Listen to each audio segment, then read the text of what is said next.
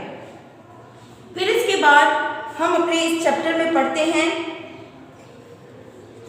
سکندر اعظم کا حملہ، الیگزینڈر کا ہندوستان پر حملہ۔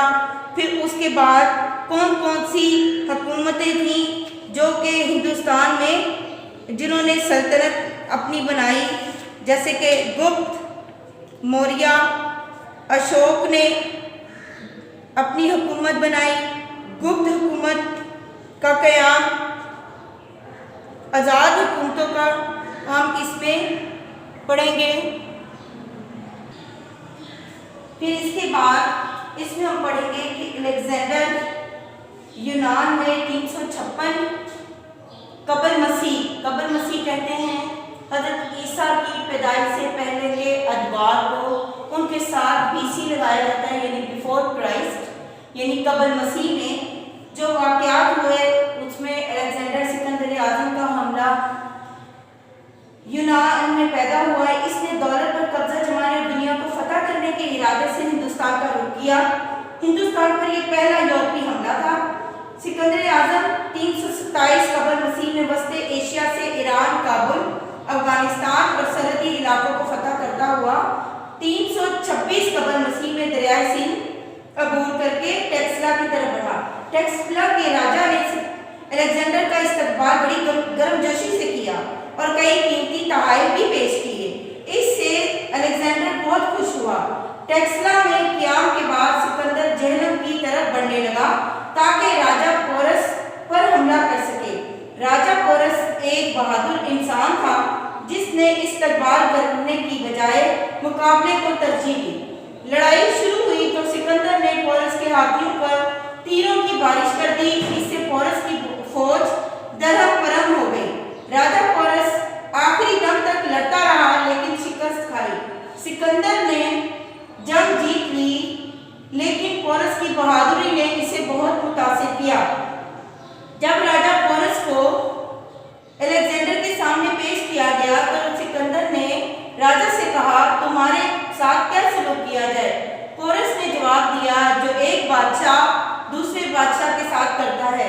اس کا یہ جواب سن کر الیگزینڈر نے راجا پورس کی سلطنت اسے واپس کر دی اور یونان واپس جاتے ہوئے راستے میں بیماری کی وجہ سے اس کا انتقال ہو گیا۔ سکندر اپنے ساتھ بہت سے علماء اور فضلاء کو لے کر آیا تھا جنہوں نے ہندوستان کے حالات تحریر کیے اور سکندر کے حملے سے مشرق اور مغرب کے درمیان بحری راستے بھی دریافت کیے۔ یعنی الیگزینڈر کے اس دور میں جو اہم کام ہوا وہ تھا سمندری مشرق سے مغرب کے درمیان جو بحری راستے تھے وہ دریافت کیے گئے۔ پھر اس کے بعد اشوک کی حکومت آئی اور وہ 232 بیفور کرائسٹ یعنی قبل مسیح میں اس کی یہ حکومت رہی۔ اس سے پہلے موریاز کی سلطنت تھی جو کہ کشتری خاندان سے تعلق رکھتے تھے۔ انہوں نے ہندوستان میں ایک مضبوط اور وسیع حکومت قائم کی اور سکندر اعظم کے حملے کے بعد ہندوستان کی تمام ریاستوں میں بغاوت شروع ہو گئی تھی۔ ان حالات میں چندر گپت موریہ کو اپنے عزائم پورے کرنے کا موقع مل گیا۔ موریہ سلطنت کے پاس بہترین فوج تھی جس میں جنگی ہاتھی بھی شامل تھے جن سے دشمنوں پر نیزہ بازی کی جاتی تھی۔